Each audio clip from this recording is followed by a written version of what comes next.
여러분 안녕하세요. 우리 옆에 있는 분들과 인사를 나눠볼까요? 같이 인사하겠습니다. 예, 날씨가 진짜 많이 추워요, 그죠? 차를 타면서 딱 그 차에 뜨는 온도계를 딱 보니까 영하 3도더라고요. 오늘이 영하 3도. 뉴스에서는 내일이 영하 1도 뭐 어쩌고 그랬는데 오늘이 또 굉장히 춥다라는 생각이 듭니다. 여러분 따뜻하게 입으시고, 또 추운 분들은 뒤에 가면 무릎 담요가 있어요. 무릎 담요를 덮으시고 따뜻하게 하시기를 바랍니다. 그리고 오늘은 고린도전서, 고린도후서, 그리고 갈라디아서 좀 빠듯한데 새 성경을 함께 살펴보도록 하겠습니다. 강연 다 받으셨어요? 이 고린도전서와 고린도후서는 교회에 쓴, 특정한 교회, 고린도에 있는 교회에 쓴, 정확히 말하면 고린도에 있는 교회들, 가정 교회들에 쓴 편지이기 때문에 상황이 있습니다. 교회 상황이 있고 교회 문제들을 다루고 있기 때문에 우리에게 굉장히 직접적으로 다가오는 서신서라고 생각이 됩니다. 먼저 숲을 좀 볼까요? 고린도 전서를 보면은 여느 서신서와 마찬가지로 서론에 대한 기록이 있고, 그리고 나서 그 편지를 쓰게 된 이유, 교회 내에 분쟁이 있었다는 것으로부터 시작해서 교회 내에 어떤 영적인 무질서한 것들 다루고 있고, 또 교회에서 고린도 교회 성도들이 질문을 해요. 질문을 했을 때 그 질문지를 받아와서 바울에게 전해주자 바울은 하나 질문을 답변하는 식으로 고린도 전서가 쓰여지고, 마지막 16장은 구제와 헌금 그리고 권면에 대한 인사로 마치게 됩니다. 이에 반해 고린도 후서는 바울 사도의 사역과 직분에 대한 자기 변호에 대한 내용들이 대다수이고, 역시 예루살렘 교회를 성도들을 돕기 위한 헌금을 했는데 여러 교회에서 그것을 할 것을 권고하는 내용이 담겨 있습니다. 갈라디아서는 오늘 굳이 이어가지 않아도 되는데 시간상 붙여서 오늘 같이 나가는데요.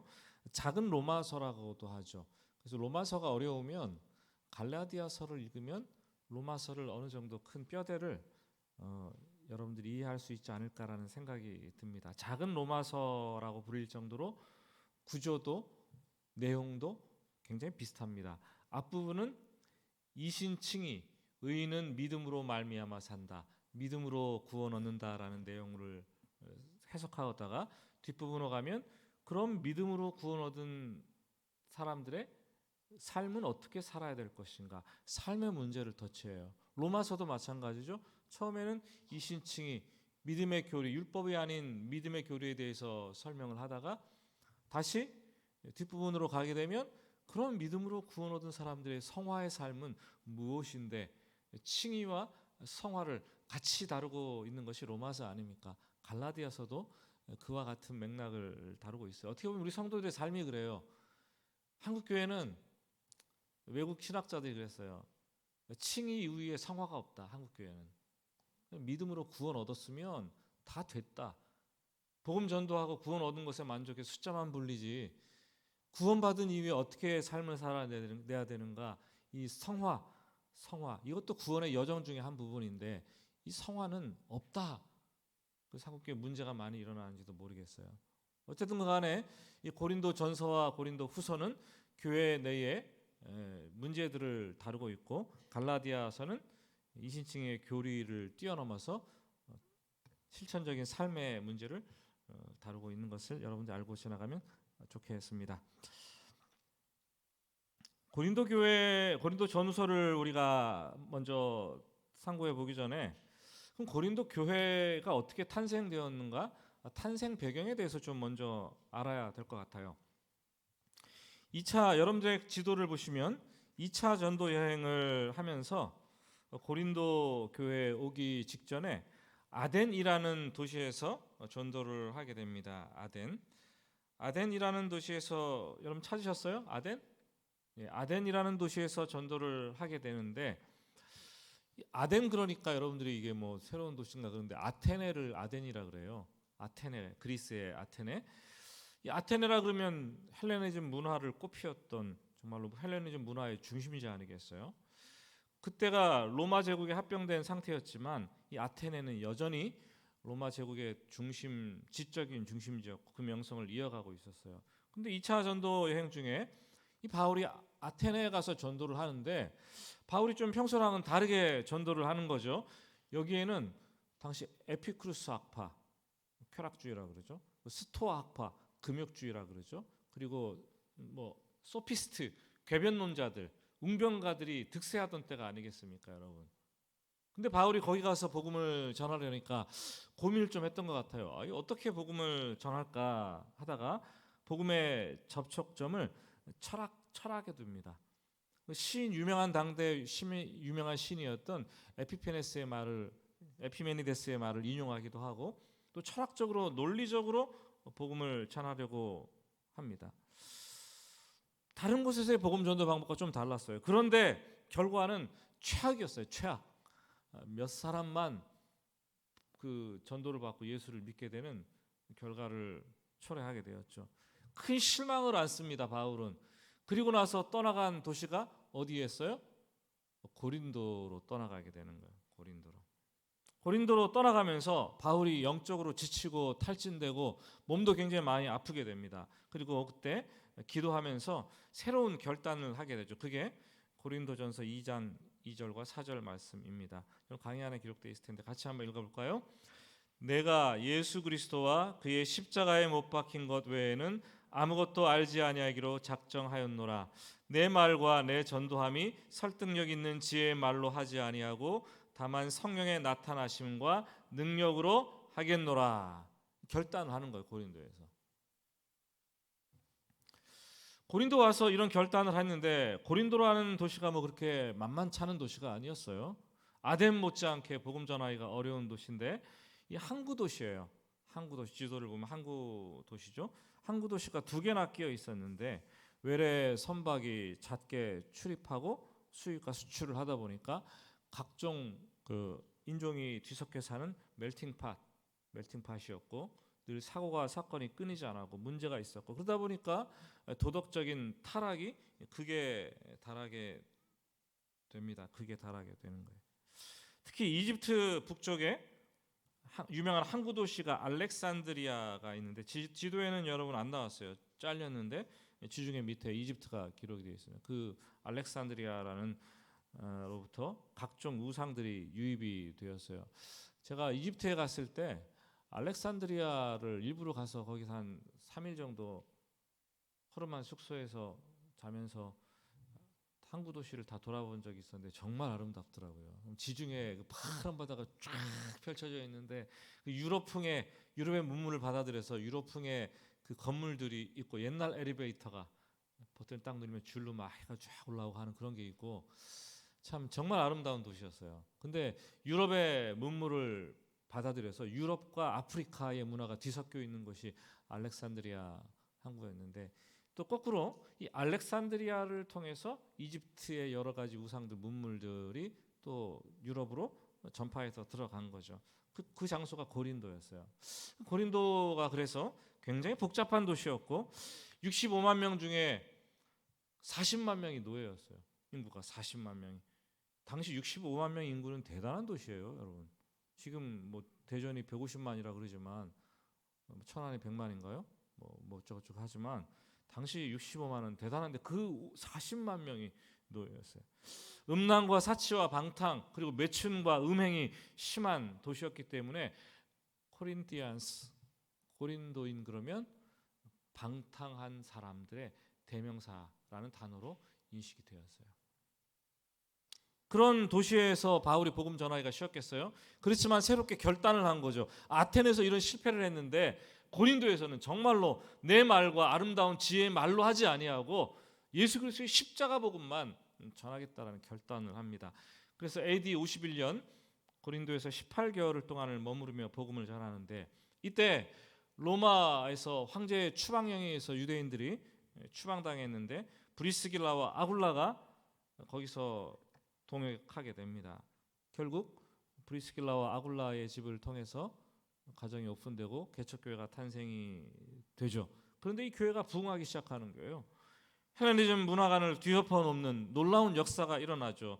신분과 계급과 지위를 다 뛰어넘어서 형제 자매가 되는 거예요. 교회 안에서 65만 명이 40만 명이 노예인데 교회도 그 정도의 퍼센테이지, 아니 노예가 더 많이 들어왔겠죠. 훨씬 더. 특히 그 도시의 재무 담당관으로 일했던 그 에라스도라는 사람부터 시작했고 무명의 노예까지 다 들어옵니다. 형제 자매라고 부르고 신앙생활 하는데 여러분 이게 쉽겠습니까? 어렵겠습니까, 여러분? 예? 쉽지 않은 거예요.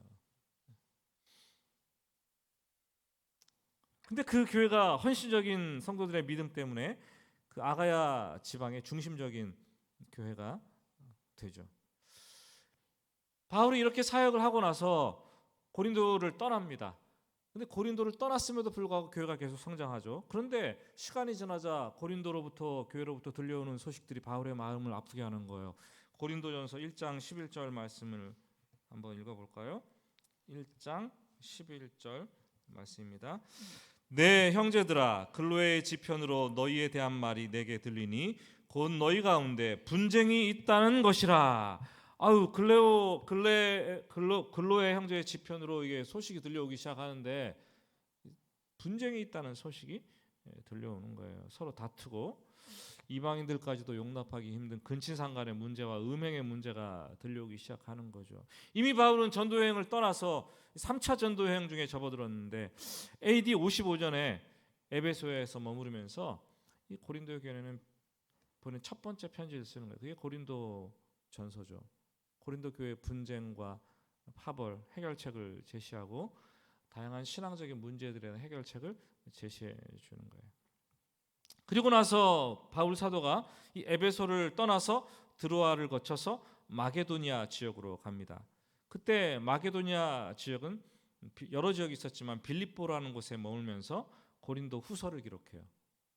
고린도 전서를 기록한 지 1년이나 1년 반 정도 됐을까요?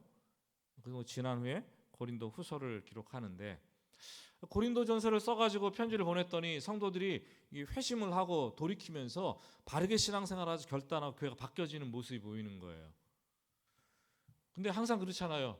신앙생활 한번 열심히 해보자 그러면 어려움과 고난이 닥치잖아요. 고린도 교회에 어려움들이 또 닥쳐오고 힘든 거예요. 그래서 고린도 교회 성도들 위로하기 위해서 고린도 후서를 쓰고 또 그때 마침 고린도 교회에 거짓 교사들이 들어와서 바울의 사도권을 부인하는 거죠. 바울은 참 사도가 아니다. 그러면서 바울이 전한 복음까지도 훼손을 시키는 거예요.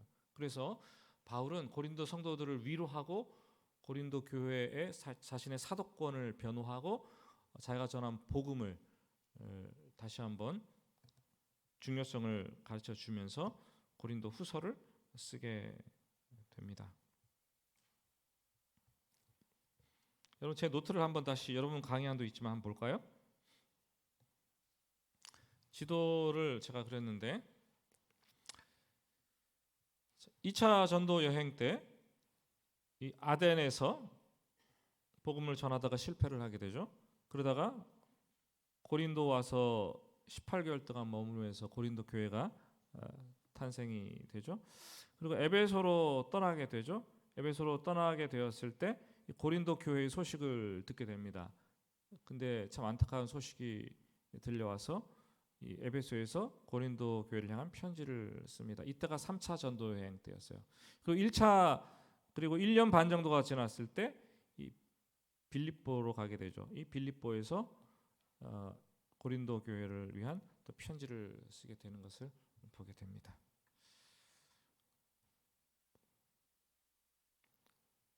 저는 노트를 다시 한번 돌아가 볼까요? 여러분 노트를 보시면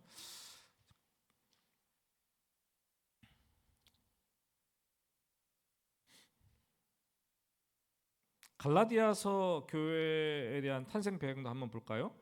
갈라디아 교회 탄생 배경은 바울의 1차 전도 여행으로 올라갑니다. 그때 갈라디아 지역에서 전도를 하게 되는데 갈라디아 교회 그러니까 갈라디아 뭐 한 도시를 말하는 게 아니에요. 갈라디아는 루스드라, 더베, 비시디아, 안디옥 같은 여러분 지도에서 보시잖아요. 갈라디아라는 곳 찾으셨어요? 지도에서? 예, 갈라디아 찾으셨어요? 예, 거기 다시 한번 제가 보여드리면 지도를 보시면 이렇게 여기가 갈라디아 지역이에요. 그래서 루스드라, 더베, 이고니온, 안디옥, 여기는 비시디아 안디옥이죠. 여기는 안디옥 교회가 설립된 안디옥이고 이 지역이 갈라디아 교회예요. 그러니까 이 지역에 있는 교회들을 향해서 쓴 편지인데 바울이 1차 전도 여행을 할 때 이 안디옥에서 시작해서 이 갈라디아 지역을 전도하지 않았겠습니까? 이쪽으로 가서 이렇게 돌아왔는데 이 지역을 전도했는데 이 지역을 돌아오고 나서 또 들리는 소문이 이 갈라디아 지역에 있는 교회들이 또 바울의 유대 거짓 선지자들이 들어와서 바울의 사도권을 부정하고 또 바울 복음을 훼손한다는 소문이 들리는 거예요. 그래서 이 갈라디아 지역의 교회들이 편지를 회람할 수 있도록 쓴 서신서가 갈라디아서예요. 여러분 지도를 보면서 좀 알아야 될 것은 뭐냐 하면 요 지역을 아시아 지역이라고 하고 갈라디아 지역이라고 말합니다. 그리고 요 부분을 마게도니아 지역이라고 얘기를 하죠. 여기 마게도니아 지역 중에 여기가 아가야 지방이라고 얘기들 하기도 하고요. 마게도니아 지방의 첫 성이 빌립보가 되죠. 그리고 여기서 이쪽으로 쭉 가게 되면 이제 이탈리아 로마가 나오게 되고 이쪽은 밑에는 이집트가 있게 되고 여기가 안디옥이니까 더 밑으로 내려가면 이쪽이 더 밑에 부분이 예루살렘 지역에 있는데요. 여러분 이런 배경을 알고 고린도 전후서 그리고 갈라디아서를 보기로 합니다. 같이 또 강의를 볼까요?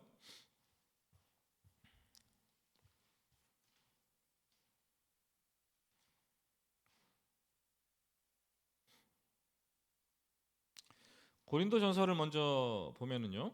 고린도 교회의 가장 큰 문제는 분파주의적인 행동을 하는 사람들이었어요. 분파가 어떻게 나누어지나요?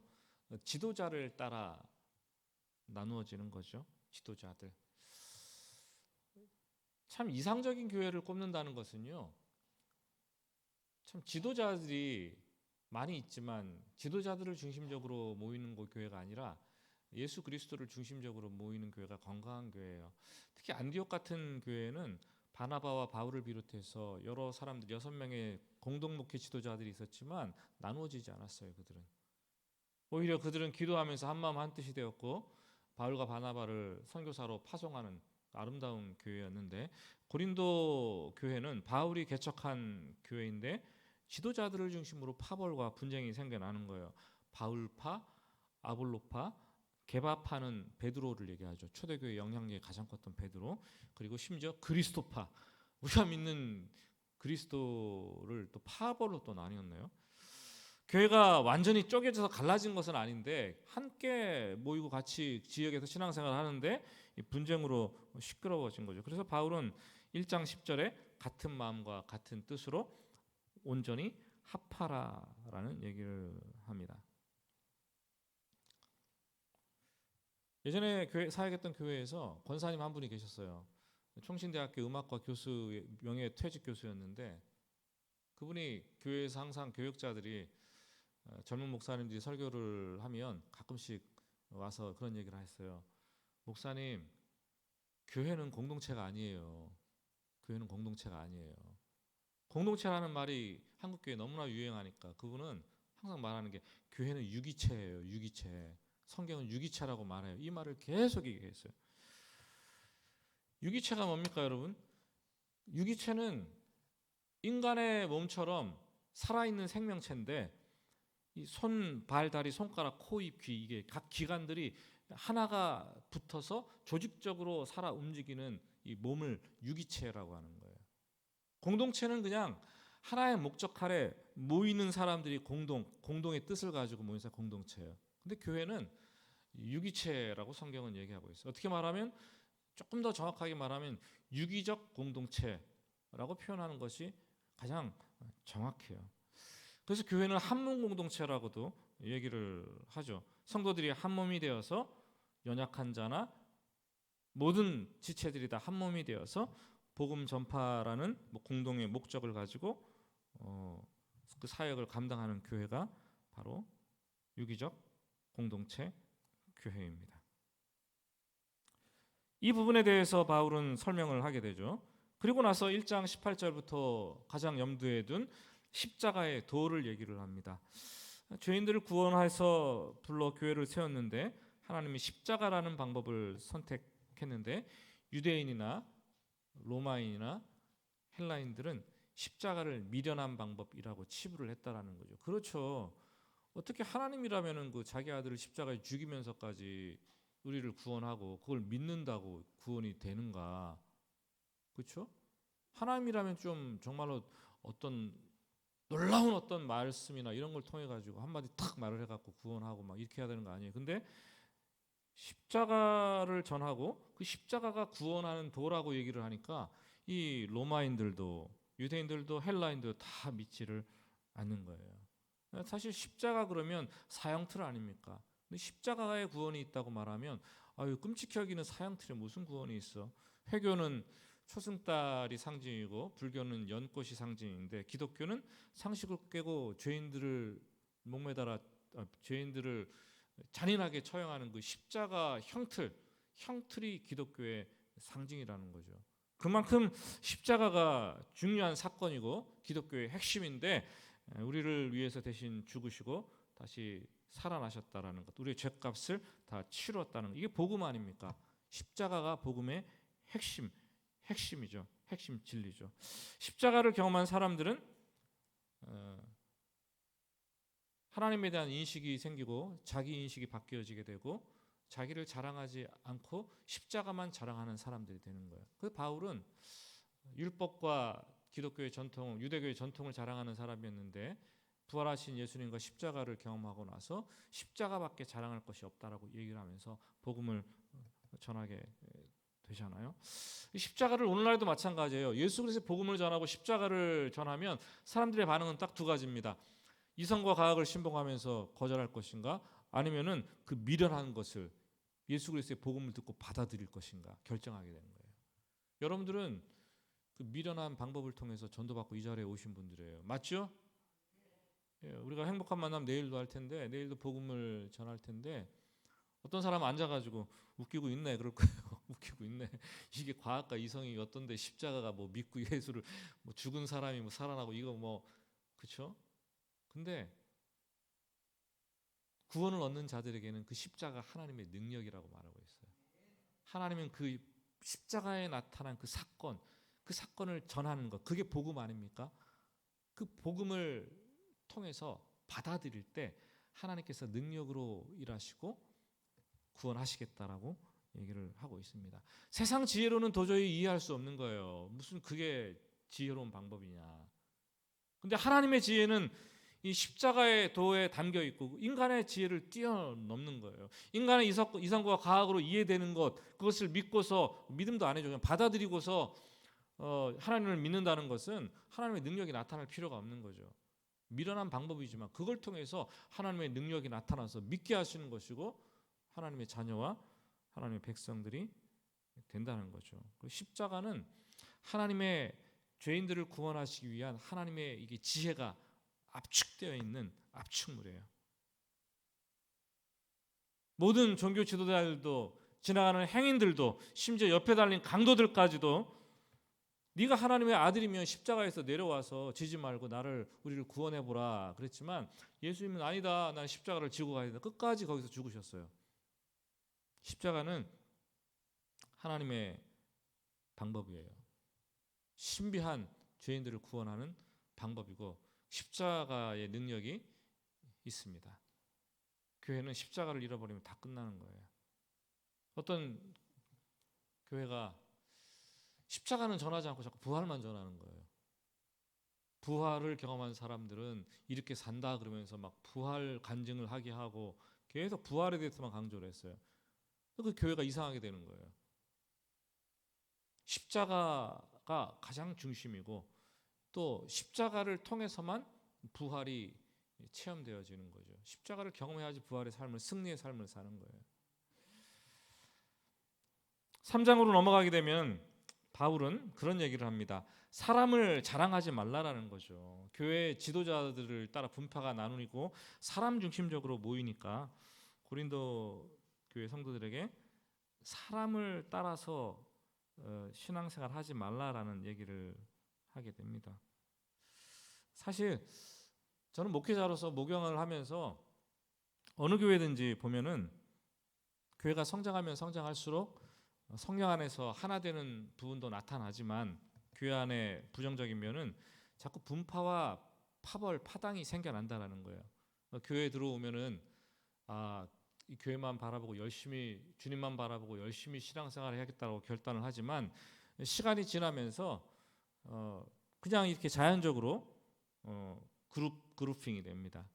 어디에 속해야 되나, 어떤 사람하고 같이 있어야 되나 하고 바라보기도 하고 또 왕따가 되지 않기 위해서 찾아가기도 하고 교회라는 큰 틀에 속했다는 것보다 어느 어디에 속했다 이런 것으로 위안을 삼고 거기서 안정감을 찾으려고 하는 거죠. 심지어 목회자들도 그런 그룹핑을 일부러 만드는 경우도 있어요. 나쁜 목회자죠. 그래서 서로 견제하게 하고 자기의 친위 부대로 삼고 그러기도 하는데 큰 문제가 생기는 거죠. 그건 교회를 망하게 하는 지름길이에요. 여러분도 교회 안에서 절제하셔야 될 것들이 있어요. 너무 친한 사람들끼리 이렇게 뭉치고 다니면 다른 사람들에게 위화감을 주고 그게 분파 파벌이 되는 거예요. 누구 중심으로 모이고 누구 중심으로 모이고 하게 되면 그것은 이미 고린도 교회의 모습을 닮아가는 거예요. 그래서 여러분 새가족들에게도 저는 부탁을 드리고 싶은 게 정말 교회 안에서 물론 자꾸 교제폭을 넓혀가야 되죠. 그런데 이렇게 뭉쳐가지고 거기서 막 안정감을 찾고 거기서 위로를 발견하고 이렇게 하면 안 되는 거예요.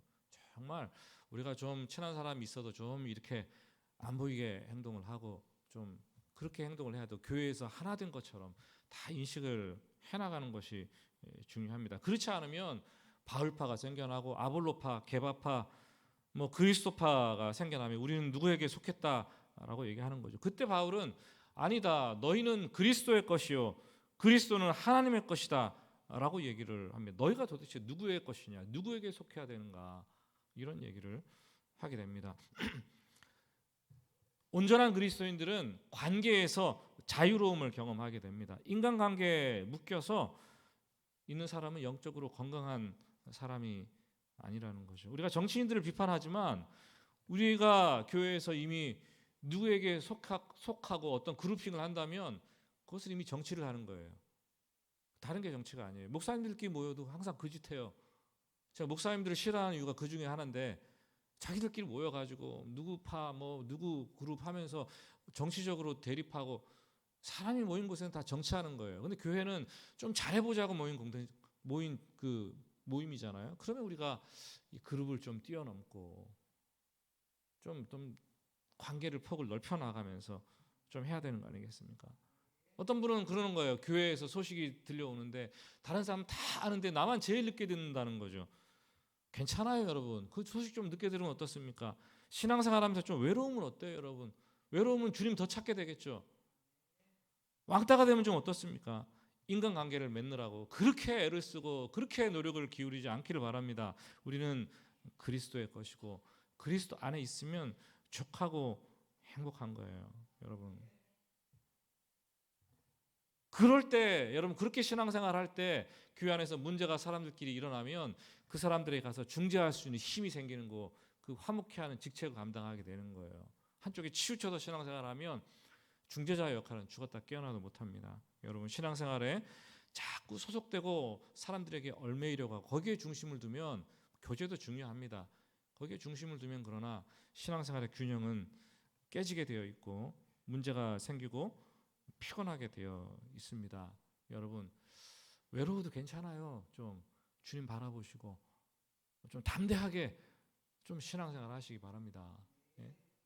저도 독립교회 교단에 들어와서 목회를 하면서 제 생각이 그래요. 제가 가지고 있었던 인맥의 80%는 끊쳐나간 것 같아요. 굳이 만날 필요도 없는 사람들이고 맨날 모여서 토요일날 말씀 준비하려고 하면 전화해가지고 이 정치가 어떻고 이 문제가 어떻게 풀어야 돼 같이 모이자 밥 먹자 그러면은 헛소리나 하고 그냥 목사님들 그러고 있어요. 진짜 한국교회 목사님들이 다 대형교회 목사님들이 그러고 작은교회 목사님도 같이 휩쓸려가지고 그렇게 하고요. 이거는 하나님께서 원하시는 게 아니에요. 독립교단에 오니까 그런 게 편한 거예요.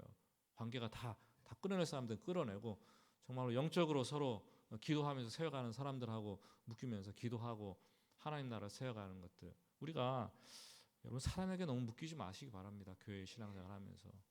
제가 이거는 누누이 부탁드리는 거예요. 우리 교회 성도님들께. 근데 7년쯤 돼가니까 이제 자꾸 그룹핑이 되는, 교회 안에서 그룹핑이 되고 교회가 망하는 지름길입니다. 여러분 그거는. 예? 자꾸 폭을 넓혀가시고 교회 안에서 연약한 사람들을, 다른 지체들을 챙기시고 돌보시고 그런 일들을 여러분들 하시기를 바랍니다. 5장부터 6장은 교회 내 무질서에 대해서 얘기를 하고 있는데 근친상간의 문제가 발생하는 거죠. 아버지의 아내, 그러니까 자기 그 어머니의 배를 통해서 낳은 아들이 아니라 계모라는 것 같아요. 근친상간의 문제도 일어나게 되고, 그래서 교회가 이런 사람들의 죄를 회개하도록 그 권징하는 일을 해야 되는데 그 고린도 교회가 책임을 방관하는 거죠. 바울은 교회의 무책임한 행동을 책망하면서 영적으로 거룩해야 됨을 지적을 합니다. 누룩의 비유를 해요. 누룩이 조그만한 것을 시작하지만 누룩이 막 금방 순식간에 번져나가는 것처럼 이런 죄는 끊어버려야 된다는 거예요. 그래서 근친상간 영적인 문제에 대해 지적을 하고, 또한 교회 내의 송사 문제를 다룹니다. 교회 내 같은 성도들끼리 세상 법정에서 다투는 거예요. 네가 옳으냐 내가 옳으냐. 교회 문제를 세상의 법정의 문제로까지 가지고 가는 거죠. 그러면 교회가 얼마나 욕되고 하나님의 이름이 얼마나 욕되게 할 것이냐라는 얘기를 합니다.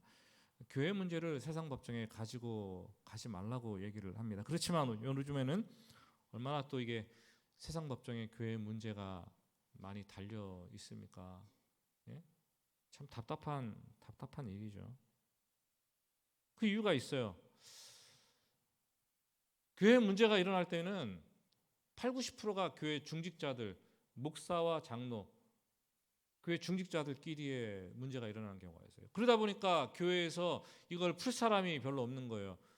교회 치리권이 목사에게 있는지라 목사가 이것을 치리권을 휘두르게 되면은 목사가 잘했던 잘못했건 피해를 보는 것은 장로님들, 성도님들이 될 가능성 되게 커요. 이게 참 어려운 거예요, 이런 부분이.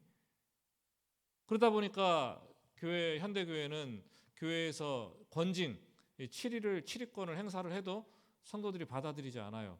그리고 결단하기를 이 교회 아니면 내가 다닐 교회가 없냐, 다른 교회를 훅 떠나버리죠. 교회 권징 치리권은 다 사라져 버렸어요. 올바르게 징계를 해도 징계가 되지 않는 시대가 되었어요. 또 그러다 보니까 징계가 먹히지 않다 보니까 이게 세상 법정으로 끌고 가서 세상 법정에서 네가 옳으냐 내가 옳으냐 판단을 하게 되었죠.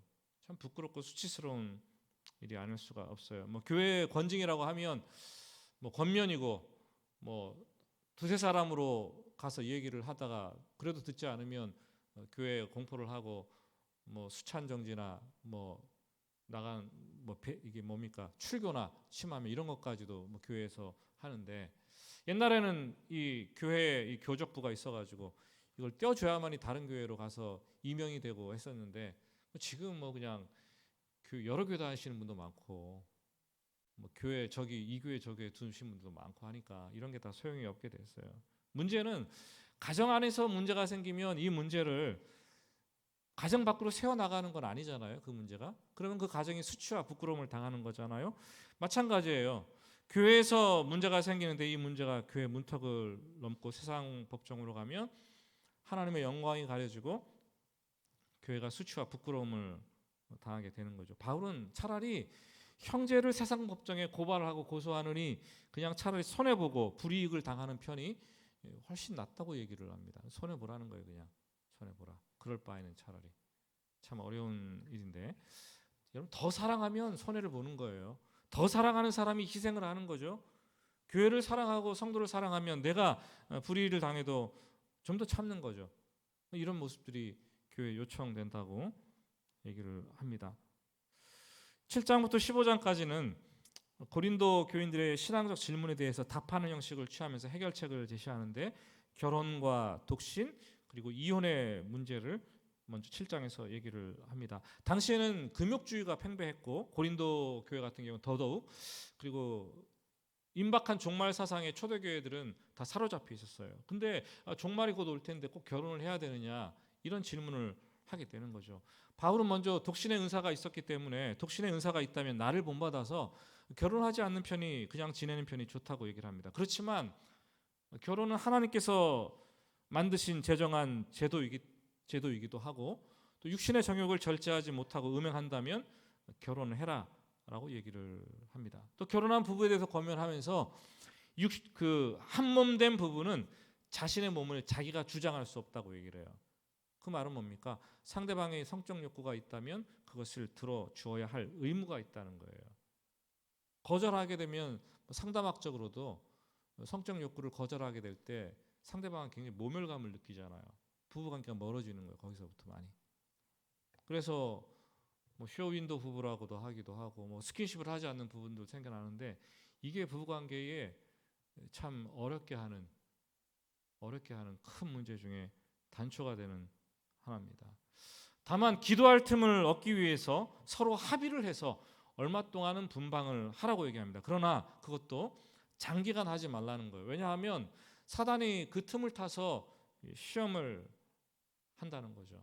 그래서 기도할 틈을 얻기 위해서 짧게 분방을 하되 곧 다시 합할 것을 얘기를 합니다. 이혼에 대해서는 예수님은 원칙적으로 음행한 연고 외에는 그리스도 안에 신자들끼리 이혼을 하지 말라고 얘기합니다. 어떻게 보면 예외 조항을 낸 거죠. 음행한 연고라는. 그러나 바울은 이 이혼은 주의 절대적인 명령, 하지 말라는 것은 명령이라고 얘기를 하면서, 불신 배우자와 만일 결혼했을 때 불신 배우자가 결혼 생활을 지속하기를 원한다면 이혼하지 말고 그대로 살라는 거예요. 왜냐하면 그 불신 배우자를 구원할 가능성이 존재하기 때문에 그대로 살아라. 그런데 불신 배우자가 이혼을 요구할 경우에는 이혼이 가능하며 결혼으로 구속받을 필요가 없다라고 얘기를 합니다. 그러나 이거 자유를 준 것이 아니라 이 경우에도 가능한 이혼을 피하고 화평한 삶을 살도록 권면을 하게 됩니다. 7장의 내용은 굉장히 미묘해요. 예수님의 결혼관, 이혼관과 좀 다르기 때문에 바울은 임박한 종말론적인 관점에서 고린도 교회, 특수한 교회에 준 편지이기 때문에 좀 제한된 내용을 담고 있다고 우리가 좀 이해를 해야 되는 거죠. 정리하면은 결혼한 사람들은 가족을 사랑하고 섬겨야 하지만 결혼이라는 제도하에 가족에게 너무 묶이거나 얽매이지 말라는 거예요. 그게 우상이 될 수 있다라는 거죠. 하나님의 일을 하는데 방해가 되지 않도록 결혼과 가정 생활도 정리를 해야 한다라고 얘기를 하고 있습니다. 8장은 우상의 제물에 대해서 얘기를 합니다. 고린도 교회가 우상 숭배가 만연한 도시였기 때문에 이 우상의 제물에 문제가 생기는 거죠.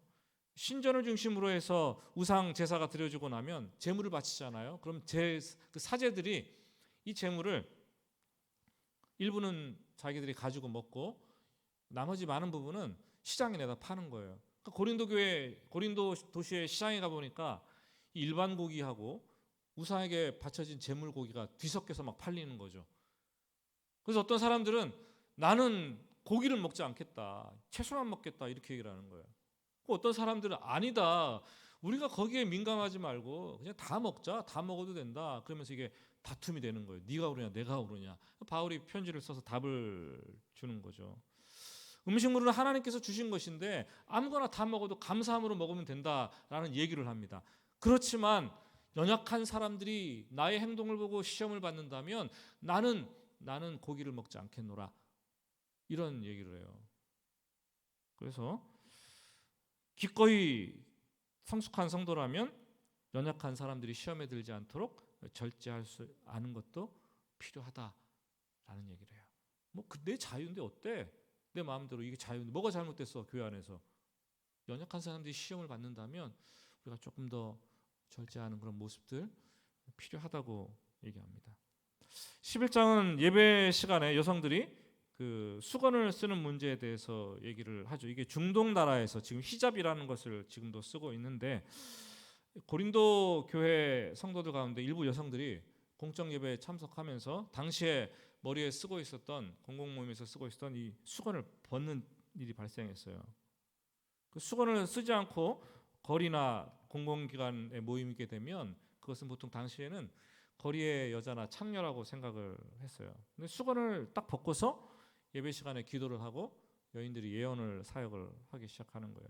그래서 불신자들이 보기에 교회가 거리의 창녀들의 모임이나 방탕한 여인들의 집합소로 오해를 받는 일들이 생겨나게 됩니다. 그리고 그들은 남성들과 똑같은 위치에 서서 말씀을 하고 예언을 하고 하려는 일들이 교회에서 발생하게 되는 거죠. 결국 고린도 교회가 이 공적 질서가 무너지면 남성과 여성의 이 질서도 무너지고 교회 영적 질서에 큰 혼란이 가져오고 외부에서도 불필요한 오해가 생깁니다. 바울은 교회 영적 질서를 바로잡기 위해서 남자와 여자의 관계를 설명하면서 남자의 머리는 그리스도요, 여자의 머리는 또 남자라, 이런 맥락을 하면서 여성들이 수건을 쓰는 것이 좋다라고 얘기를 합니다. 수건을 쓰고 안 쓰고의 문제가 아니라 교회의 질서와 교회의 유익을 위해서 그렇게 하는 것이 좋다라고 얘기를 합니다. 때로 우리가 교회 공동체의 유익을 위해서 어떤 그런 부분들을 희생할 수 있어야 된다라는 것을 얘기를 합니다. 11장으로 넘어가게 되면 고린도 교회 성찬과 애찬의 문제를 가지고 다니는데, 예배가 끝난 다음에 애찬식을 하는 거예요. 그런데 부유한 사람들은 도시락을 싸와가지고 자기들끼리 다 배불리 먹고, 가난한 사람들은 먹지도 못하고 또 뒤늦게 먹으면서 모멸감과 수치를 당하는 거죠. 그래서 17절 하반절에 11장 17절에 너희의 모임이 유익이 못되고 도리어 해로움이라 얘기를 합니다. 밥 먹는 게 문제가 돼서 교회가 분쟁이 또 빠지는 거예요. 그때 고린도 교회 향해서 바울은, 야, 니네가 밥 먹는 것도 문제가 되는데 이 성찬식을 어떻게 함께 먹을 수가 있겠느냐, 애찬의 문제가 걸림돌이 되는데 주의 만찬을 어떻게 다룰 수 있겠느냐 하면서 주의 만찬의 취지가 뭔가 그리스도 안에서 한 피바다 한 몸 이룬 공동체라는 것을 가르쳐 줍니다. 그리고 우리가 잘 아는 12장부터 14장까지는 성령의 은사와 방언, 사랑에 대해서 얘기를 합니다. 은사를 주시는 목적은 각각의 지체들이 유기체라 그랬잖아요. 그리스도의 몸된 교회를 덕으로 세워가도록 은사를 활용해서 은사를 주시는 거죠. 그런데 은사를 마구 활용하고 교만해지다 보니까 시험이 드는 거예요. 그때 바울이 제시한 안건은 너희는 더욱 큰 은사를 사모하라. 내가 또한 가장 좋은 길을 너희에게 보이리라. 12장 마지막 절에서 그 얘기를 하고 13장으로 넘어오면서 사랑에 대해서 얘기합니다. 가장 큰 은사는 사랑이다. 사랑이다. 그리고 방언의 은사와 예언의 은사를 비교하면서 바울은 방언의 은사를 중요시하는 고린도 교회 성도들에게 방언은 자신에게 유익을 주지만 예언은 교회에 유익을 주기 때문에 방언보다 예언을 하라고, 덕을 쌓으라고 얘기를 하는 거예요. 사실 저는 여러 성도님들의 또 불신자들의 간증 아닌 간증을 들으면서 그런 얘기를 많이 들었어요. 언젠가 교회에 갔는데 교회에서 방언하는 사람을 보고 기겁해갖고 그때부터 교회를 안 다닌다고 하는 사람들이 의외로 많아요. 의외로 많습니다. 저는 그런 사람들 무척 많이 상담해요. 제가 방언이 잘못됐다고 얘기하는 거 오해하지 마시기 바랍니다. 하지 말라는 것도 아니에요. 근데 분명히 성경에서 알아야 될 것은 방언은 개인의 유익을 위해서 있는 거예요. 그럼 옆에 있는 사람이 방언하는 거 내가 들으면 내가 무슨 유익이 있어요? 뭔지도 모르는데. 개인의 영과 하나님의 영과 내 영이 교제하는 거기 때문에 개인의 유익을, 오랜 시간 밤새워 기도할 수도 있고 깊이 들어가서 기도할 수 있어요. 굉장히 좋은 은사예요. 저도 중3 때 방언을 받고 방언기도 밤새워서 기도한 적도 있고 지금도 방언할 수 있어요. 그러나 개인적으로 방언하는 것 유익합니다. 그러나 교회의 덕을 세우기 위해서는 예언을 하라. 근데 여기서 또 잘 이해해야 돼요. 예언, 그러니까 무당이 점치는 것을처럼 이렇게 미래일을 보는 것, 이런 것을 자꾸 예언이라고 생각하는데, 성경이 말하는 초대교회 예언의 은사는 하나님의 말씀을 잘 풀어서 가르쳐 보여주는 거예요. 이게 포괄적인 예언의 은사라는 거죠. 바울은 은사에 관해서 제시한 제일 좋은 길, 각종 은사를 행하되 이 사랑의 은사를 행하라고 얘기를 하고 있습니다. 사랑이 없으면 방언을 해도 울리는 꽹과리가 되고 예언도 능력 행함도 아무것도 아니라는 거예요. 결국 사랑이 없으니까 교만하게 되더라고요. 말씀을 잘 전해도 사랑이 없으니까 교만하게 되고 다 망가지는 곁길로 가게 되는 거예요. 여러분, 사랑의 은사를 기도하시기 바랍니다. 다른 것보다 정말 사랑하는 은사를 나에게 주시옵소서. 이런 기도를 여러분들이 드릴 수 있기를 부탁을 드립니다. 15장으로 가면은 예수 그리스도의 부활에 대한 논쟁이 있었기 때문에 역사적 사실이라는 것을 증거하면서 성경에 예언한 대로 예수님께서 살아나셨다라는 것을 얘기를 하고, 또 부활을 목격한 수많은 증인들, 베드로, 12제자, 500여 형제들, 예수님의 동생 야고보, 그리고 결국 바울 사도도 부활하신 예수님을 만났다라는 얘기를 합니다. 바울은 부활하신 예수 그리스도를 만나서 이방인의 사도가로서의 사명을 받았다라는 얘기로 부활의 논쟁을 종지부를 찍고 있습니다. 16장으로 넘어가게 되면 어려움에 처한 예루살렘 교회를 드린 헌금을 어떻게 처리할 것인가 얘기하면서 고린도 교회를 향한 마지막 당부를 하게 되는데, 깨어 있어라, 깨어 있어라. 죄에 대해서 민감하고 영적 전쟁에서 승리하기 위해서 깨어 있으라라는 결론으로 마무리를 하게 됩니다. 이 고린도 전서의 내용이에요. 사실 고린도 전서는 오늘날 교회의 많은 문제들을 다루고 있는데 모든 교회들이 갖고 있는 문제들을 그대로 다루고 있어요. 그래서 고린도 전서를 저도 강의할 생각을 갖고 있는데 중요한 내용입니다. 여러분들 고린도 전서를 읽으시면서 우리 교회 또 현대 교회의 문제점들을 되짚어보고 점검해 볼 수 있는 시간이 되기 바랍니다. 고린도 전서를 이해하게 되면 고린도 후서는 그냥 자연스럽게 풀려지게 됩니다.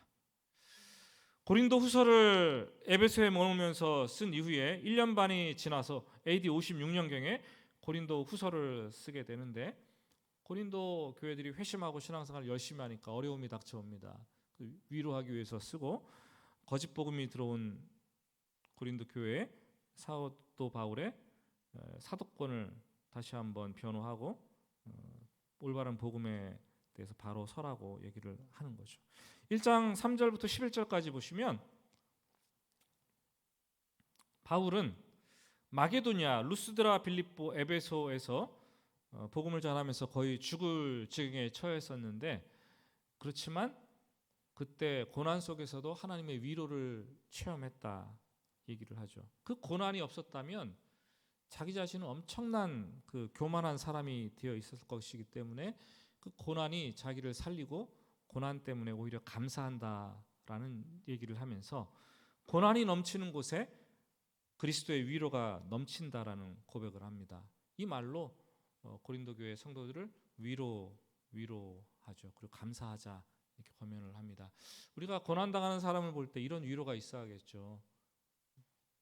간증을 해야겠죠. 나도 고난당할 때 참 힘들었지만 그때 하나님의 이런 위로를 경험했다라고 얘기하면서 고난당한 사람에게 위로를 하는 거죠. 그러면은 도움이 되겠죠.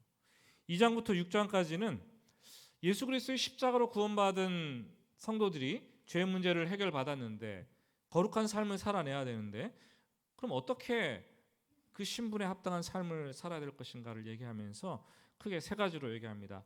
그리스도의 향기가 되라. 첫 번째, 당시에 전쟁에서 개선하는 로마 장군들이 향을 피웠답니다. 그럼으로써 자신들이 섬기는 신들에게 이 흠향, 승전 소식을 알렸다고 해요.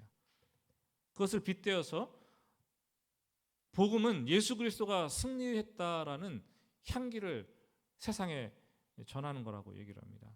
그리스도인들은 영적 전쟁에서의 승리함으로 복음의 향기를 널리 퍼뜨리는 사람들이라고 얘기를 하고 있고, 둘째는 그리스도의 편지라는 거죠. 편지. 그 발신자는 예수 그리스도인데 그 편지가 우리라는 거예요. 그 편지를 써서 세상에 보냈다라는 거예요. 그러니까 우리가 편지가 되어서 삶을 살아낼 때 그 편지인 우리들을 보고 세상 사람들이 예수 그리스도를 발견하지 않겠느냐라는 논지로 설명을 합니다. 세 번째는 그리스도의 사신이다. 화목해하는 직분을 받았는데 예수님이 이 땅에 오셔서 하나님과 그 죄인들을 화목해 하신 것처럼 우리도 그리스도의 사신이 되어서 불신자들과 우리들 하나님을 화평케 하고 또 우리끼리도 교회 안에서 화평케 하는 그런 존재가 되어야 된다라고 얘기를 합니다. 7장으로 넘어가게 되면 근심에 대해서 얘기를 하죠. 근심에는 두 가지가 있대요. 하나는 하나님의 뜻대로 하는 근심, 또 하나는 세상 근심. 세상 근심은 무엇을 먹고 입으면 마실까라는 육체적인 근심이고, 전 잠언의 말을 들으면서 참 곱씹는데, 세상 근심은 뭐를 마르게 해요? 뼈를 마르게 하는, 뼈를 마르게. 근심하면 뼈가 마르는 거예요. 근데 하나님의 근심이 있는데 그 근심은 그렇게 얘기합니다. 내가 지금 기뻐함은 너희로 근심하게 한 까닭이 아니요 너희가 하나님의 뜻대로 근심하게 된 것은 우리에게 아무 해도 받지 않게 하려 함이라. 하나님의 뜻대로 하는 근심은 후회할 것이 없는 구원을 이루게 하는 회개를 이루는 것이요 세상 근심은 사망을 이루는 것이니라. 고린도전서를 바울이 썼잖아요. 근데 이 글로의 지편으로 고린도 교회 성도들의 소식을 들었을 때 바울은 근심을 하는 거예요. 그 근심은 하나님의 뜻대로 하는 근심이었어요. 그리고 고린도 교회에 바울이 편지를 썼을 때 그 편지를 받고 고린도 교회 성도들도 근심을 하는 거예요. 우리가 이렇게 살아서는 안 되는데. 근데 그 근심들이 회개를 이루었고 그 근심들이 후회할 것이 없는 근심이 되었다라고 얘기를 합니다. 여러분도 근심을 하되 세상 근심이라면 그 근심 빨리 덮으시기 바랍니다. 뼈를 마르게 합니다. 근데 이 근심이 정말로 영적으로 깨어있고 하나님께로부터 온 것이라면 근심을 하시기 바랍니다. 그러면 하나님께서 돌이키시게 하시고 또 기쁨을 부어주시라고 생각을 합니다. 8장과 9장은 예루살렘 교회 성도들을 향한 헌금에 대한 권고를 하는데요. 예루살렘 교회가 그 흉년이 들었고 그리고 예루살렘 교회가 핍박을 받아서 흩어졌기 때문에 그 가난하게 된 것은 뭐 당연한 일이죠. 그래서 바울의 전도를 받은 교회들, 바울은 헌금 모금을 합니다. 특별히 마게도니아 지역의 교회들, 아가야 지역의 교회들이 모교회인 예루살렘 교회를 위해서 헌금을 참 많이 했어요. 헌금을 많이 했어요. 지금도 우리가 다른 연약한 교회를 위해서 헌금을 할 이유가 바로 여기에 있는 거예요. 모교회를 통해서 영적인 축복을 받았기 때문에 이제 우리가 받은 것을 예루살렘 교회에 돌려줘야 될 의무가 있다라고 얘기를 합니다. 그래서 헌금을 하자라는 얘기를 하죠. 연보에 대해서 헌금이라는 단어보다 연보라는 단어를 수가 있는데요. 연보라는 단어는 파워포인트를 보시면 연보라는 단어는 한자예요. 버릴 연, 도울 보. 다른 사람을 돕기 위해서 버리는 마음으로 주는 돈을 연보라고 해요. 그러니까 오늘 우리가 하는 구제 헌금에 가까운 거죠. 근데 구제 헌금은 그렇게 좋은 말이 아니에요. 이 연보를 하면서 생색내거나 회수를 기대할 수도 있는데 그런 마음이 아니라 그냥 버리는 마음으로 하라는 거예요. 그냥 버리는 마음으로. 그냥 버리는 마음으로 아까워하지 말고 생각지도 말고 그렇게 다른 사람을 도와주라. 예루살렘 교회를 돕자라고 얘기를 합니다. 7, 80년대 교회 헌금이 연보라는 봉투로 사용되기도 했었는데 지금 헌금이라는 말로 사용되는데 헌금은 좀 더 포괄적인 말이죠. 내가 가진 모든 것들이 하나님께로부터 왔음을 인정하면서 다 하나님께 받은 은혜를 돌려드립니다. 다른 사람을 나누는 것도 포함되어 있어요. 연보기금도 포함되어 있어요. 헌금 가운데 다른 사람을 돕는 것을 구제 헌금이라고 하는데 구제 헌금이라는 말은 적절치 않아요. 사실은 내가 뭘 구제를 하겠습니까? 그 돈을 가지고 교만하는 거죠. 그것도 어떻게 보면은 우등과 열등의 개념이 있는 건데 14절은 그들의 넉넉한 것으로 너희의 부족한 것을 보충하여 균등하게 한다라는 표현을 쓰고 있어요. 내가 버리는데 내가 많이 가지고 있기 때문에 내가 여유가 있기 때문에 내가 마음이 있기 때문에 그것을 버려서 다른 사람 없는 사람을 균등하게 채우는 것, 이게 사실 구제헌금의 올바른 마음가짐입니다. 그러면 우리가 교만해질 필요가 없어요. 사실 신앙이 좋다고 하는 성도들이 시험에 들고 그 외식하는 경우가 경건 생활 중에서 금식하면서 외식하는 경우가 있고요. 구제하면서 외식하는 경우가 있어요. 참 좋은 경건 생활의 모습인데 이런 마음들이 금식하면서 교만한 마음이 들어오고 그리고 나서 구제하면서 내가 이렇게 하는데 마음이 들어오고 하면 이 마음가짐 중심을 보시는 분이기 때문에 이 경건 생활인데 이걸 통해서 사단이 시험을 하기도 하는 거예요. 참 위험한 순간이 되는 거죠. 10장 13장은 바울이 사도직을 역시 변호를 합니다. 변호하면서 자신의 육체 가시에 대해 얘기를 하죠. 육체 가시가 뭔지는 잘 모르겠지만 우리가 학자들은 바울의 몸의 연약함이라고 얘기를 하는데 고질적인 간질병이 있었다라고도 얘기를 하고 회심할 때 다메섹 도상에서 강렬한 빛이 그의 눈을 비추었기 때문에 그때 눈이 멀어서 안질이 생겼다라고도 얘기를 하기도 합니다. 갈라디아서로 넘어가게 되면 4장 14절과 15절에서 보면 바울은 자신의 신체적인 약함을 언급하면서 너희를 시험하는 것이 내 육체에 있다라고 얘기합니다. 바울의 육체가 변변찮았어요. 아주 연약하고 별 볼일 없었던 것 같아요. 뭐 대머리에 매부리코를 가지고 키도 작고 연약했다라고 얘기합니다. 그래서 바울이 글로는 아주 탁월한데 직접 대화해 보니까 형편없네. 이렇게 얘기하는 사람들이 많았다라는 거죠. 그때 갈라디아 교회 성도들이 바울을 보면서 너희가 할 수 있었더라면 너희의 눈이라도 빼어 나를 주었으리라. 갈라디아 교회 성도들이 그렇게 바울을 사랑했다라는 거예요. 자기 눈을 빼어서 바울의 연약한 부분을 보충하고 싶었다. 그게 아마 육체에 가시지 않았을까라는 얘기도 하고 있습니다. 그러나 바울은 이 육체의 가시를 없애달라고 3번이나 하나님께 기도했지만 내 은혜가 족하도다 말을 들었고 바울은 그것 때문에 자기가 교만하지 않고 하나님의 일꾼으로 감당할 수 있었다라는 얘기를 하죠. 사실 바울은 자랑할 사람이 많은 사람이에요. 이력서가 10장이 돼도 모자라는 사람이에요. 그런데 역시 13장에서 바울이 삼층천에 끌려갔다라는 간증도예요. 삼층천이 뭡니까? 3번째 하늘을 얘기하는 거예요. 유대인들은 당시 첫 번째 하늘에는 이 새가 나는 하늘, 구름이 있는 하늘, 우리가 눈에 보는 하늘이고 둘째 하늘은 별이 있는 더 깊은 하늘, 셋째 하늘은 하나님의 보좌가 있는 하늘이라고 생각했어요. 삼층천에 이끌려가서 내가 거기서 하나님의 특별한 계시를 받았다라는 것을 막 간증을 합니다. 나 이런 사람이야 그러는 거예요. 나 이런 배경이 있고 이런 학문의 깊이가 있고 이런 영적 경험도 한 사람이야. 자기의 사도권을 변증하는 거죠. 그러나 내가 교만하지 않기 위해서 육체의 가시를 주셨기 때문에 내가 오히려 그 약함을 통해서 하나님께서 일하시는 강함의 통로가 되었다는 것을 자랑하는 거죠. 여러분 그렇습니다. 여러분 육신의 약함이 있습니까? 아니면 환경의 약함이 있습니까? 그게 우리를 교만하지 않게 하는 거예요. 한번 생각해 보세요. 여러분들이 그냥 그대로 꿈꾸는 대로 다 되고 막 그때 쫙 잘 나갔다 생각해 보세요. 그러면 교만하지 않았겠어요?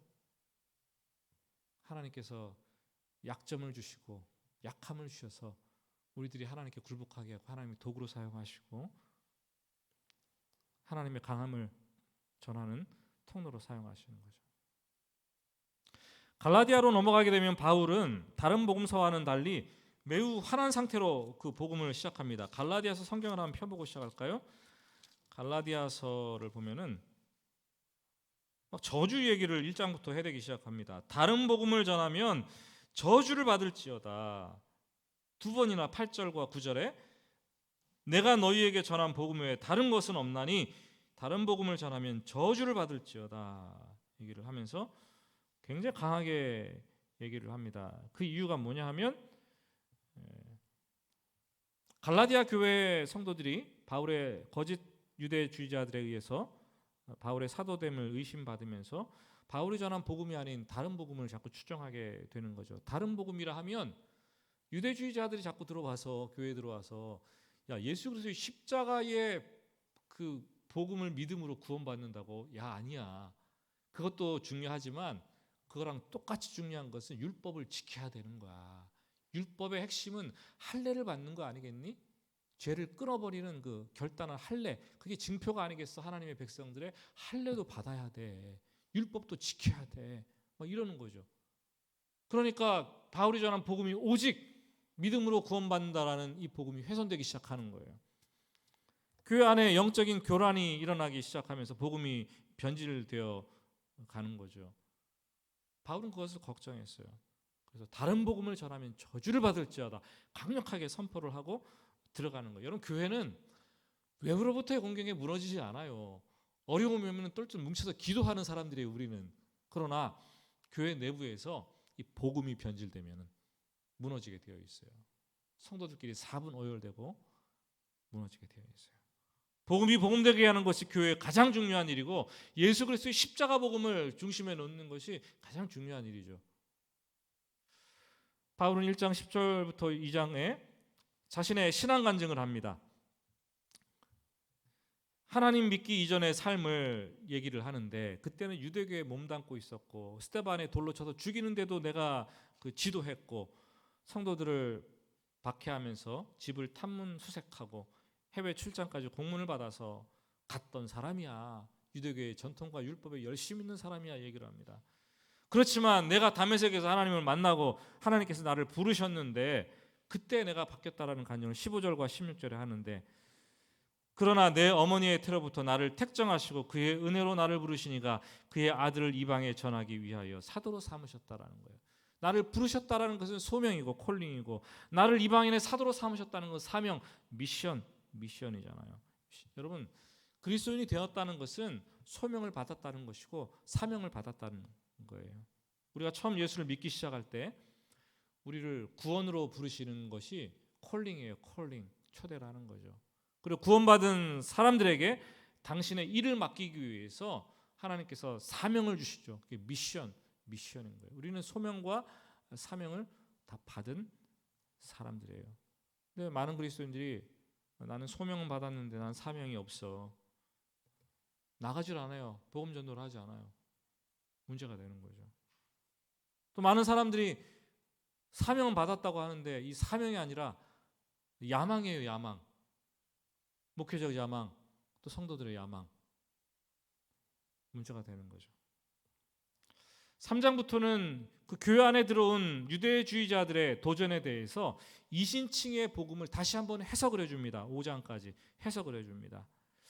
사람이 이렇게 되는 것은 율법의 행위가 아니라 오직 예수 그리스도를 믿음으로 말미암아 되는 것이다. 그리스도를 믿을 때 그리스도의 십자가에서 율법의 요구들을 십자가로 다 만족했다라는 거죠.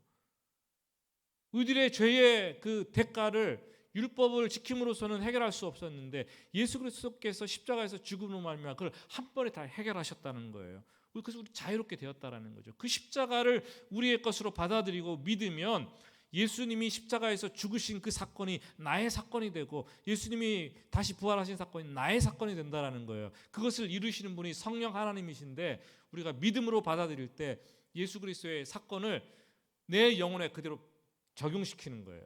초자연적인 역사가 일어나는 거죠. 우리 영혼에 성령께서 우리를 새 사람으로 바꿔 놓는 거예요. 그때 중생이 일어나는 것이고, 십자가가 우리 영혼에 적용됐기 때문에 우리가 의인이 된 거 아니겠습니까? 죄에 대해 죽었기 때문에. 그래서 하나님은 우리를 보시고 의인이라고 칭해 주시는 거죠. 그래서 중생과 칭의와 이거는 같이 가는 거예요. 동시다발적으로 일어나는 거예요. 뭐 순서적으로 굳이 얘기하자면 중생 다음에 칭이겠지만 동시다발적으로 일어나는 거예요. 3장에서 율법과 그래서 복음, 믿음의 관계를 설명하는 거죠. 율법은 원래 좋은 것이지만 성도의 바른 삶을 위해서 하나님께서 주신 것이지만 율법을 지켜서 의로움이 되는 방법은 없다. 죄만 깨닫게 되고 절망만 깨닫게 된다. 그러나 예수께서 율법의 저주 아래 있는 자들에게 오셔서 십자가에서 율법의 저주를 다 담당하시고 죽으셨기 때문에 십자가는 율법의 저주를 만족해 하는 것이고 율법의 마침이 되었다 얘기를 합니다.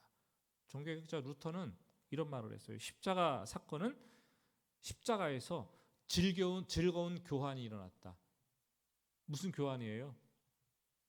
내 죄가를 주님께서 다 지불하셨고 나는 의인이 되었다라는 거예요. 그 복음을 전한다라는 것은, 복음을 제시한다라는 것은 그 십자가 사건을 가르쳐주고 받아들이게 한다라는 것. 받아들이는 것은 성령님께서 하시는 사역이겠죠. 5장부터는 5장 13절부터 6장까지는 그럼 이렇게 믿음으로 구원받은 사람들이 어떻게 성령의 인도함을 받으며 살아야 되느냐. 이 구원받은 중생도 칭의도 성령께서 우리에게 이루신 일인데, 인치신 사건인데, 그럼 구원받은 사람들의 삶은 뭐냐? 그건 성령께서 인도하시는 성화의 삶인데 성령의 열매를 맺는 삶이다라는 것을 말합니다. 육체의 일은 음행과 더러운 것과 호색과 우상숭배와 실수, 원수 맺는 것, 분쟁, 시기, 분냄, 당짓는 것, 분리, 이단, 투기, 술 취함, 방탕인데 성령의 열매는 사랑과 희락과 화평과 오래참, 자비, 양선과 충, 절제라고 얘기를 합니다. 성령의 열매는 그리스도를 성품을 닮아가는 거죠.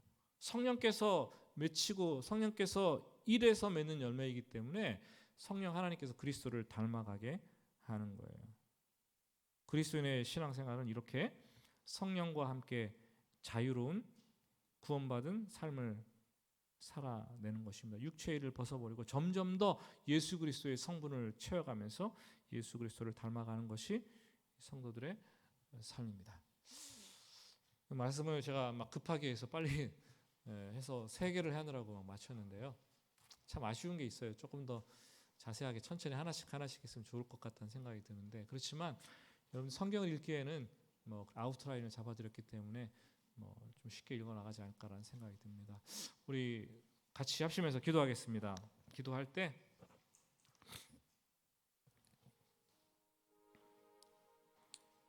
고린도 전서 후서를 보면서 교회를 생각하게 되는 거예요.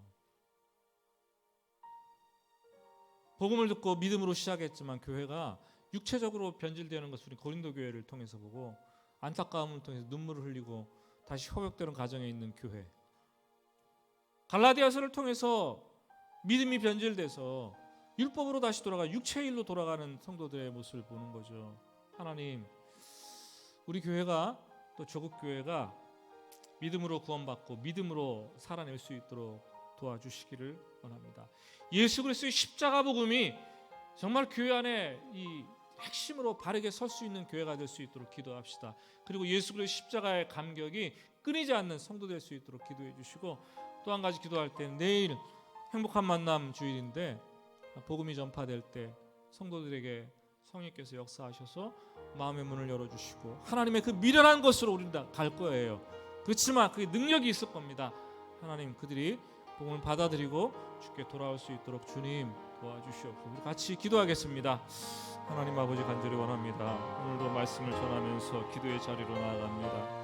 하나님 아버지, 바울이 고린도 교회를 향해서 쓴 고린도전서와 후서가 우리에게 얼마나 귀감이 되고 우리에게 얼마나 도전이 되고 우리 교회를 돌아보게 하는지요. 하나님 아버지, 고린도 교회가 조국 교회고 우리 교회가 아니겠습니까? 믿음으로 시작했지만 육체로 망쳐져 가고 있는 것은 아니겠습니까? 하나님 아버지, 우리가 다시 믿음으로 돌아가기를 원합니다. 우리가 하나님 말씀을 듣고 성경을 읽으면서 하나님의 뜻대로 하는 문심을 하게 하시고 내 자신이 새로워지게 하시며 교회가 새로워지게 하시고 다시 믿음으로, 오직 믿음으로 복음을 들고 나아갈 수 있도록 하나님 도와주시기를 원합니다. 복음이 희석되고 아버지 하나님이여 약해졌다면 다시 한번 복음으로 일어나는 교회 되게 하시고, 많은 조국 교회들이 얼마나 많이 아버지 하나님 기복주의와 육체적인 모습으로 빠져서 아버지 하나님이여 참으로 힘들어하고 분쟁과 다툼이 있고 육체적인 일들을 행하고 있습니까? 하나님, 복음의 능력이 다시 한번 살아나기를 원합니다. 다시 한번 아버지 하나님이여 복되고 일어나는 깨어있는 시간들을 경험할 수 있기를 원합니다. 주여 인도하여 주시옵소서. 특별히 행복한 만남 우리가 준비하면서 기도해 오고 있습니다. 하나님 아버지, 내일 행복한 만남이 복음이 증거되는 통로가 되게 하시고 불신자들이 주께 와서 그 복음의 능력을 체험하는 시간, 하나님의 사랑 예수의 십자가를 아버지 하나님의 듣는 시간이 되게 하여 주시기를 간절히 원합니다. 우리는 할 수 없습니다. 우리는 연약합니다. 성령 하나님 역사하여 주시기를 간절히 원합니다. 주님, 한 생명 한 생명마다 주님 만나주시고 만져주셔서 그 영혼이 살아나게 하여 주시기를 간절히 원합니다. 주여, 우리가 준비하고 기도합니다. 우리 성도들에게 아버지 하나님 복음에 대한 열정을 허락하여 주시고 영혼에 대한 열정을 허락하여 주셔서 아버지 하나님 살아나는 영혼을 살리는 시간들이 될 수 있도록 주님 함께하여 주시옵소서. 주여 간절히 원하오니 주님